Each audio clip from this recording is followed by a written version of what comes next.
बिस्मिल्लाहिर्रहमानिर्रहीम अस्सलामुअलैकुम। आज हम लोग जनरल एक्सेप्शंस डिस्कस करेंगे जो कि पाकिस्तान पिनल कोड में प्रोवाइडेड हैं। It is the most important, ठीक है, one of the most important topics of the Pakistan penal code. हम इसको इन डिटेल डिस्कस करेंगे इंशाअल्लाह अज़ीम। तो लेक्चर का बाकायदा स्टार्ट हम फिर दुरूद पाक से करते हैं। बिस्मिल्लाहिर्रहमानिर्रहीम सल्लल्लाहु अला हबीबिही सय्यदिना मुहम्मदिन व आलिहि व सहाबिहि व बारक वसल्लम।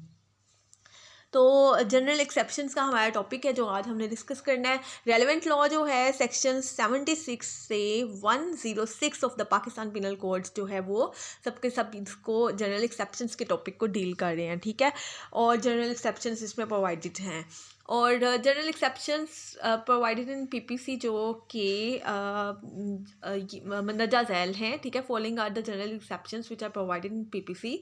Act done by a person bound by law under section 76। तो सबसे पहले जो सेक्शन है 76 वो प्रोवाइड कर रहा है कि नथिंग इज़ एन ऑफेंस। अच्छा, आप लोग एक चीज़ ज़रूर देखोगे कि यहाँ पर जनरल एक्सेप्शंस में ना सारे के सारी जो भी एक्सेप्शंस है वो मोस्टली जो है वो इसी से शुरू हो रही है कि नथिंग इज़ एन ऑफेंस, ठीक है। वो ये ऑफेंस नहीं है जनरल एक्सेप्शंस में। इसका मतलब है जो भी जनरल एक्सेप्शंस की कैटेगरी में आ गई है ये 76 से लेके, ठीक है, सेक्शन 76 से 106 तक वो चीज़ें बता रहे हैं जो कि ऑफेंस नहीं है, एक्सक्लूड करे, एक्सेप्शंस है ना। तो ये जनरल एक्सेप्शंस हैं। पाकिस्तान पिनल कोड वैसे तो ऑफेंस बुक है, ऑफेंसेस प्रोवाइड कर रही है, उसकी पनिशमेंट्स प्रोवाइड कर रही है, लेकिन वो खुद ही जनरल एक्सेप्शंस भी प्रोवाइड कर रही है। ये वो वाले सेक्शंस हैं सेक्शन 76 से 106 तक जो कि पाकिस्तान पिनल कोड में ही प्रोवाइडेड है और पाकिस्तान पिनल कोड के अंदर ही वो जनरल एक्सेप्शंस बता रहे हैं कि ये इन कैटेगरीज में जो फाइल करते हैं तो वो ऑफेंस नहीं है। तो सबसे पहला है सेक्शन 76 के तहत कि act done by a person bound by law. अब nothing is an offence which is done by a person who is, यहाँ तो वो है बाउंड, और who by reason of a mistake of fact and not by mistake of law in good faith believes himself to be bound by law. पहली बात क्या है कि एक तो वो पर्सन या तो बाउंड है, ठीक है, पर्सन बाउंड बाय लॉ है, जैसे कि ये पुलिस ऑफिसर्स वगैरह, ठीक है, सोल्जर्स वगैरह, वो तो ज़ाहिर सी बात है वो बाउंड हैं, वो लॉ उनको बाउंड करता है कि वो उस तरह एक्ट करें, ठीक है, जो भी उन्होंने एक्ट किया है in the colour of their office, ठीक है। तो ये जो है ना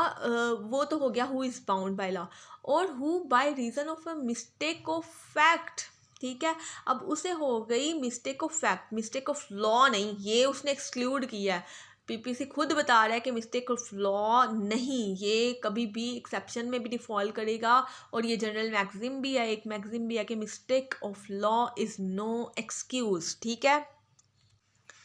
तो मिस्टेक ऑफ फैक्ट से हो गया है। तो और गुड फेथ में वो बिलीव करता है himself to be bound by law. अब क्या है कि वो एक पर्सन था, अब देखें उसको उसके पास वारंट थे, बेशक कोर्ट के वारंट थे, उसने पर्सन को अरेस्ट करना था जो कि जी है। अब वो क्या करता है अपनी तरफ से, वो यानी कि इन्वेस्टिगेशन करता है या देखता है, तो उसको लगता है कि वो जो वो जी नहीं है, वो पर्सन यानी कि ए वाला पर्सन जो है वो उसको जी कंसीडर कर लेता है, वो मिस्टेक ऑफ फैक्ट है, मिस्टेक ऑफ लॉ नहीं है।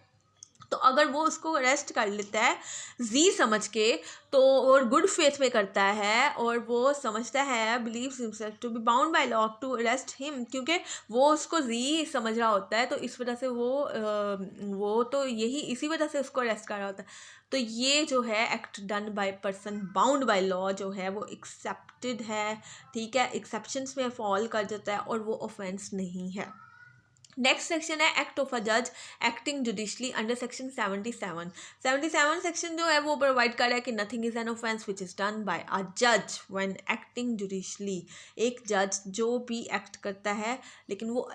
जब जुडिशली एक्ट कर रहा है, ठीक है, in the exercise of any power which is, अब वो वाली पावर जो कि या तो उसको दी गई है, ठीक है, जो पावर उसको दी गई है उसकी एक्सरसाइज में काम कर रहा है, ठीक है, कोई भी, या which in good good faith he believes to be given by law, या फिर उसको गुड फेथ में लगता है कि वो जो है इसको दी गई है वो पावर, ठीक है। बेशक जैसे कि एक जज जो है वो विदाउट जुरिस्डिक्शन भी अगर जो है वो कुछ कोई भी एक्ट कर लेता है, वाइल एक्टिंग जुडिशली, ठीक है, in the exercise of the power, तो वो भी उसका कोई भी जो है वो ऑफेंस नहीं होगा, ठीक है, कोई भी जो ठीक है, जज जो भी एरर करता है या जो भी acting judicially while acting judicially in the exercise of any power, ठीक है, पावर जो कि उनको प्रोवाइड है विच इज़, ठीक है, या which in good faith he believes to be given by law, तो वो भी कोई ऑफेंस नहीं होगा। Act done pursuant to judgment और ऑर्डर अंडर सेक्शन 78, सेक्शन 78 कह रहा है, अच्छा वहाँ पर सेक्शन 77 में जज का खुद का एक्ट, ठीक है, एक्सक्लूड कर दिया गया कि वो ऑफेंस नहीं होगा, और 78 में act done pursuant to judgment और ऑर्डर, अब वो जो जजमेंट या ऑर्डर उसने पास किया ना जज ने,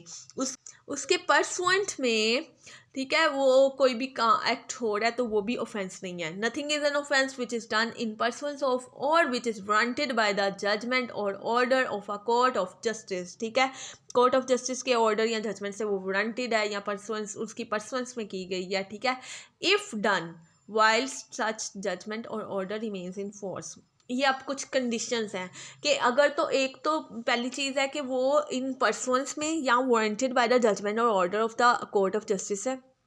दूसरी बात ये है कि वो तब हुआ है वो एक्ट जब कि वो जजमेंट और ऑर्डर जो है वो इन फोर्स था, अभी इन फोर्स था, ठीक है, remains in force. Notwithstanding, the court may have had no jurisdiction to pass such judgment or order. अब इससे कोई फ़र्क नहीं पड़ता कि उस कोर्ट के पास जो है जो जजमेंट पास कर रही है या ऑर्डर पास कर रही है उसके पास जुरिस्डिक्शन ही नहीं थी, ठीक है, पास करने की सच जजमेंट की। कंडीशन क्या थी कि वो जजमेंट और ऑर्डर जो है वो रिमेन्स इन फोर्स होना चाहिए, ठीक है। अब देखें जैसे कि नीचे वाली कोर्ट की judgment null and void declare कर दी ऊपर वाली कोर्ट ने, एपलेट कोर्ट ने, तो वो तो रिमेन इन फोर्स नहीं हुई, उसकी फिर परसुएंस में कोई भी एक्ट किया तो वो तो ये यहाँ पर एक्सेप्टेड नहीं हुआ।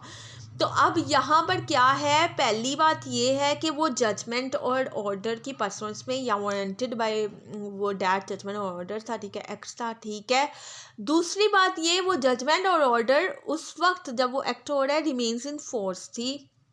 तीसरी बात ये कि इससे फ़र्क नहीं पड़ता कि उस कोर्ट के पास जुरिस्डिक्शन है थी या नहीं थी, लेकिन इसकी प्रोवाइजो है, provided the person doing the act in good faith believes that the court had such jurisdiction. वो जो पर्सन जो एक्ट कर रहा है ना, वो इन गुड फेथ जो है वो बिलीव करता है कि कोर्ट की पास थी जुरिस्डिक्शन, ठीक है, उसको यही है, वो बिलीव कर रहा है गुड फेथ में कि कोर्ट के पास जुरिस्डिक्शन है, ठीक है। वो ज़ाहिर सी बात है मैलाफाइड नहीं ना आनी चाहिए, तो वो भी गुड फेथ में बिलीव कर रहा है कोर्ट के पास जुरिस्डिक्शन है, और जो ऊपर वाली भी कंडीशंस अगर सेटिस्फाइड हैं तो फिर वो भी जो है एक्ट एक्सेप्शन में फॉल कर जाता है। नेक्स्ट है act done by person justified by law. अब ऊपर हम लोगों ने जो 76 में पढ़ा था ना, सेक्शन 76 में, वो था पर्सन बाउंड बाय लॉ, ठीक है, वो सोल्जर था, वो आर्मी ऑफिसर था, वो जो है पुलिस ऑफिसर था, ठीक है। और यहाँ पर है पर्सन जस्टिफाइड बाय लॉ, तो यहाँ पर जस्टिफिकेशन उसके पास थी कोई, ठीक है, वो चाहे कोई भी ऑफिसर नहीं था, पब्लिक ऑफिसर नहीं था, ठीक है, वो चाहे कॉमन मैन ही था। Nothing is an offence which is done by, अब सेक्शन 79 को जो हम पढ़ रहे हैं, nothing is an offence which is done by a person who is justified by law, ठीक है। Nothing is an offence which is done by a person who is justified by law और by reason of a mistake of fact, यहाँ पर भी वैसा ही है, by reason of a mistake of fact है, ठीक है, and not by reason of mistake of law, in good faith believes himself to be justified by law in doing that, ठीक है, वो खुद को जस्टिफाई समझता है। जैसे कि एक जो है वो एक शख्स उसके सामने कोई जो है ऑफेंस कमिट कर रहा होता है और कोग्निजेबल ऑफेंस जो है, तो वो उसको प्रिवेंशन करने के लिए या उसको जो है या उसने कमिट कर दिया होता है कोग्निजेबल ऑफेंस, तो वहाँ पर है ना सीआरपीसी में पावर है कि जो प्राइवेट पर्सन भी जो है वो अरेस्ट वगैरह जो है यानी कि कर सकता है अगर कोग्निजेबल ऑफेंस है, ठीक है, और जो ठीक है बेलेबल नहीं है, तो क्या है, फिर उसने जाके ज़ाहिर सी बात है आगे अरेस्ट जो है वो पुलिस ऑफिसर या किसी के पास ही लेके जाएगा, वो सारा एक प्रोसीजर। लेकिन जो है, अगर वो पर्सन अपने गुड फेथ में समझता है कि वो जस्टिफाइड बाय लॉ था, ठीक है, तो बेशक वो, अब देखें, वो उसके सामने एक बंदा, उसको ये लग रहा है कि वो ऑफेंस कमिट कर रहा है, ठीक है, वो बेशक उसको लग रहा है कि ये जो है वो हर्ट पहुंचाने लगा है इसको, ठीक है, स्वेयर किस्म की सजा जैसे, या फिर इसको मर्डर करने लगा है किसी बंदे को, वो पकड़ लेता है उसको, ठीक है, उस इंसान को पकड़ के ले जाता है पुलिस वालों के पास। अब वहाँ पर जाके इसको पता लगता है कि वो तो जो है वो पर्सन अपने सेल्फ डिफेंस में, यानी कि प्राइवेट डिफेंस का राइट एक्सरसाइज करते हुए, वो तो अपने आप को बचाव करने की खातिर, जो या अगला पर्सन जो था वो अनसाउंड माइंड था, और वो तो उससे बचा, अपने आप को खुद को बचाने के लिए वो राइट एक्सरसाइज कर रहा था, अपना राइट ऑफ प्राइवेट डिफेंस, जो कि इट सेल्फ जनरल एक्सेप्शन है। तो फिर वो, लेकिन इस पर्सन पे भी जो उसको अरेस्ट वगैरह करके, यानी कि वो अपने आप को good faith believe himself to be justified by law जो है, वो पर्सन भी, उस पे भी कोई ऑफेंस नहीं होगा। होप ये आपको अच्छी तरह क्लियर हो गया है। आगे नेक्स्ट हम लोग देख लेते हैं section 80, accident in doing lawful act under section 80।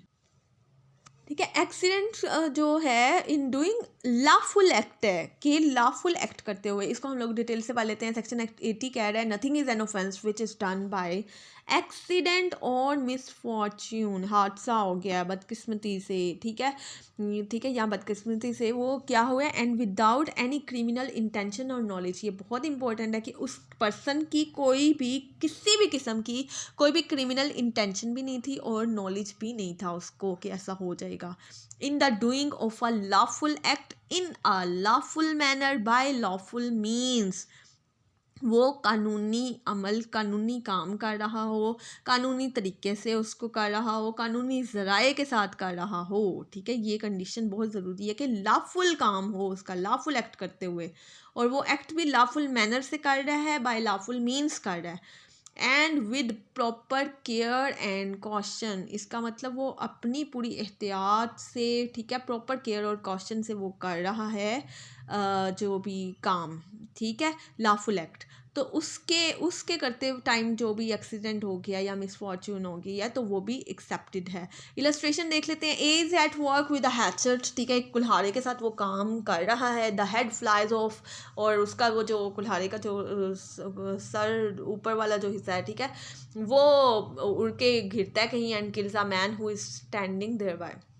Near by, यानी कि जो के पास ही खड़ा हुआ था उस इंसान को मार देता है। Here if there was no want of proper caution on the part of A, ये देखेंगे कि उसके जो है, क्योंकि ये तो देख लिया ना कि वो वर्क तो वो लॉफुल कर रहा था, ठीक है, कुल्हाड़ी के साथ लगा हुआ था, कोई लकड़ी वगैरह काट रहा था, या ठीक है, वो अब वो वर्क लॉफुल कर रहा था, लॉफुल एक्ट था, और उसके पार्ट पे कोई भी वांट का मतलब क्या होता है, लैक, कमी नहीं थी, किसी भी किस्म की कोई भी कमी नहीं थी कि उसने एहतियात जो है वो ना बरती हो, ठीक है, उसने पूरी अपनी एहतियात से काम करा था। His act is excusable and not an offence, तो उसका ऑफेंस जो ऑफेंस नहीं बनेगा, ठीक है, वो उसका एक्ट एक्सक्यूजेबल हो जाएगा और जस्टिफाइबल है और एक्सेप्शन में फॉल करेगा। नेक्स्ट है act done under necessity under section 81। अब ये है कि ज़रूरत के तहत उसको एक्ट करना पड़ गया।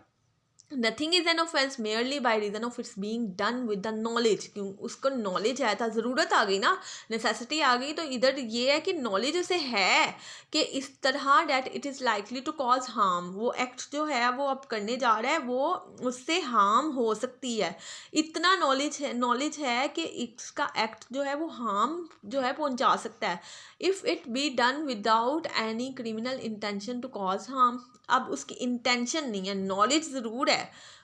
ज़रूर है, लेकिन उसको नेसेसिटी की खातिर करना पड़ा है, जैसे कि लाइक कोई बड़े नुकसान से बचाने की बजाय, यानी कि बड़े नुकसान से बचने के लिए वो जो है कोई छोटा मोटा नुकसान करना पड़ जाता है, लाइक किसी पर्सन को बचाने के लिए किसी की प्रॉपर्टी को नुकसान वो पहुंचा देता है, हार्म पहुंचा देता है, तो वो इस सेक्शन के तहत, यानी कि नेसेसिटी के तहत जो है वो एक्सेप्ट हो जाएगा, जनरल एक्सेप्शन में फॉल कर देगा और वो ऑफेंस नहीं होगा, ठीक है, without any criminal intention to cause harm. और इन गुड फेथ में हो for the purpose of preventing और avoiding other harm to person और प्रॉपर्टी। ठीक है, किसी और हार्म से बचाने के लिए उसने जो है वो जो थोड़ी बहुत हार्म उसने पहुंचा दी, उसको नॉलेज था कि पहुंच सकती है, लेकिन उसकी कोई क्रिमिनल इंटेंशन नहीं थी। अब एक्सप्लेनेशन है whether the harm was of such nature and so imminent as to justify और excuse the risk of doing the act is a question of fact. यानी कि ये क्वेश्चन ऑफ फैक्ट है और एविडेंस एस्टेब्लिश करेगी कि वो वाकई वो जो हार्म उसने प्रिवेंट करने के लिए कि ये हार्म ना पहुंचे, वो इतनी स्वेयर किस्म की थी, इस नेचर की थी और इतनी इमिनेंट थी, यानी कि फौरी तौर पे वो हार्म पहुंचने वाली थी कि उससे बचने के लिए, उसको प्रिवेंट करने के लिए, अवॉइड करने के लिए उसको वो हार्म दूसरी पहुंचानी पड़ी। नेक्स्ट है act of a child under 10 years of age. तो ये nothing is an offence which is done by a child under 10 years of age. ठीक है, ये भी हम जो है पता है कि ठीक है 10 साल से कम बच्चा जो भी करता है एक्ट, वो ऑफेंस नहीं है। Act of a child above 10, अब वो 10 साल से तो बड़ा है, and under 12 years of as,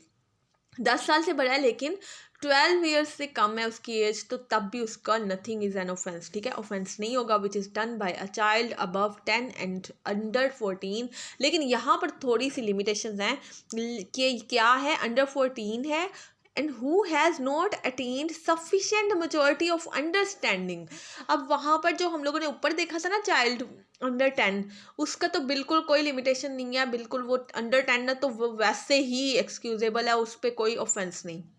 लेकिन अगर चाइल्ड 10 से ऊपर है और 14 ईयर्स से नीचे है,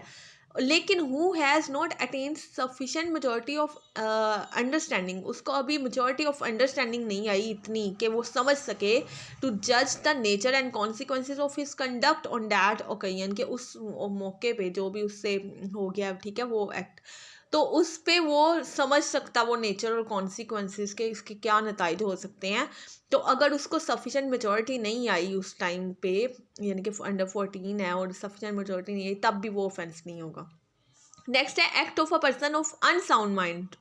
under section 84। Nothing is an offence which is done by a person who at the time of doing it, ठीक है, by reason of unsoundness of mind. ठीक है, अब वो जो है फातरुल अकल है, is incapable of knowing the nature of the act, उसकी वजह से, अनसाउंडनेस की वजह से वो समझ ही नहीं सकता कि वो क्या कर रहा है, वो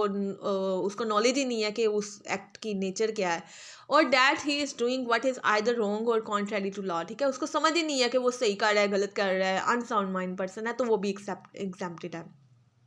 नेक्स्ट है act of a person incapable of judgment by reason of intoxication caused against his will. तो यहाँ पर पहले हम लोगों ने देख लिया चाइल्ड अंडर 10 का, ठीक है, वो भी नहीं है ऑफेंस। फिर हम लोगों ने देखा चाइल्ड अबव 10 बट अंडर 14, तो हम लोगों ने उसमें देखने के सफिशेंट मेजोरिटी ऑफ अंडरस्टैंडिंग है उसकी कि वो उस टाइम वो जो ओकेजन पे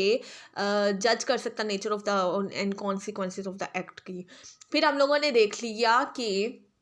ये अनसाउंड माइंड पर्सन का, ठीक है, कि जो अनसाउंड माइंड पर्सन था और उस अनसाउंडनेस की वजह से वो incapable of knowing the nature of act और कॉन्सिक्वेंसेज ऑफ एक्ट। ठीक है, यहाँ वो ये नहीं उसको पता था कि वो सही कर रहा है या गलत। अब हम लोगों ने ये देख रहे हैं कि वो पर्सन ठीक है भी मेजर है, ठीक है, माइनर भी नहीं है, मेजर है पर्सन और अनसाउंड माइंड भी नहीं है। और इसमें क्या हो रहा है, इनकेपेबल ऑफ जजमेंट हो गया क्योंकि वो क्यों नहीं जज कर पा रहा उस नेचर को जो भी, क्योंकि इंटॉक्सिकेशन, यानी कि वो ड्रिंक किया हुआ है, ड्रिंकिंग की हुई है उसने, और उस इंटॉक्सिकेशन की वजह से वो इनकेपेबल ऑफ जजमेंट हो गया है। लेकिन intoxication caused against his will, ये बहुत इंपॉर्टेंट है, इसको हम डिटेल में देख लेते हैं। Nothing is an offence which is done by a person who at the time of doing it is by reason of intoxication incapable of knowing the nature of the act और that he is doing what is either wrong और contrary to law. अब वो intoxication की वजह से उस जो act कर रहा है उसकी नेचर को नहीं जान पा रहा, ठीक है, उस वो इनकेपेबल हो गया of knowing the nature of the act और that he is doing what is either wrong और कॉन्ट्ररी टू लॉ। अब उसको वो समझ वगैरह नहीं आ रही कि वो सही कर रहा है या गलत कर रहा है, वो इंटॉक्सिकेशन की वजह से। लेकिन provided that the thing which intoxicated him was administered to him without his knowledge or against his will। ये बहुत इंपॉर्टेंट है कि अगर वो खुद यानी कि इंटॉक्सिकेशन उसने की है, खुद उसने ड्रिंकिंग की है, फिर उससे ऑफेंस कमिट होता है, तो तब वो अगला सेक्शन साथ ही सेक्शन 86 बता देता है और वहाँ पर लिखा हुआ है कि ऐसा ही समझा जाएगा कि उसको वो नॉलेज है, उसकी वो क्रिमिनल इंटेंशन है जो उसने काम कर दिया। ठीक है, इसका मतलब ये है कि अगर सिर्फ इंटॉक्सिकेशन उसके अगेंस्ट हिज विल थी और विदाउट हिज नॉलेज थी, उसको पता ही नहीं लगा, उसकी मर्जी के खिलाफ उसको दी गई है, तब सिर्फ एग्जाम्प्ट होगा सेक्शन 85 में। अदरवाइज आगे पढ़ लेते हैं हम लोग। Offence requiring a particular intent और knowledge committed by one who is intoxicated. अब where an act is not an offence unless done with a particular knowledge. ठीक है, वो एक ऑफेंस नहीं होगा वैसे, जैसे ऊपर सेक्शन 85 में कह दिया ना कि वो उसमें पर्टिकुलर नॉलेज या इंटेंट से यानी कि वो नहीं है, उसको पता नहीं है इंटॉक्सिकेशन की वजह से। तो अगर एक person who does the act in a state of intoxication shall be liable to be dealt with as if he had the same knowledge as he would have had if he had not been intoxicated। ऐसा ही समझा जाएगा कि अगर वो जैसे अगर उसने intoxication ना की होती तो उसको जैसे वो ही नॉलेज होता या वो ही क्रिमिनल इंटेंट जो कि ज़रूरी होती है ऑफेंस के लिए, ठीक है, किसी भी ऑफेंस के लिए, तो समझा जाएगा कि उसकी वही इंटेंशन थी, वही नॉलेज था। लेकिन क्या बात है, unless the thing which intoxicated him was administered to him without his knowledge और अगेंस्ट हिज विल। ये मैंने बता दिया आपको, ठीक है, कि पहले अगर वो जो है नहीं यानी कि इंटॉक्सिकेशन उसके अगेंस्ट हिज विल या विदाउट हिज नॉलेज नहीं थी, तो ऐसा ही समझा जाएगा कि उसने उसी इंटेंशन के साथ काम किया है, वो ऑफेंस किया और उसी नॉलेज के साथ ऑफेंस किया है जो कि उस ऑफेंस की रिक्वायरमेंट थी। ठीक है, ये जो हम लोगों ने यहाँ तक देख ली है सेक्शन 86 तक। नेक्स्ट जो कंसेंट के हैं रिलेटेड वो थोड़ा सा है, और इसके आगे जो है कंसेंट के बाद जो है वो प्राइवेट डिफेंस के आ जाएंगे, वो हम लोग नेक्स्ट लेक्चर में इंशाल्लाह देख लेंगे। तब तक के लिए अल्लाह हाफ़िज़।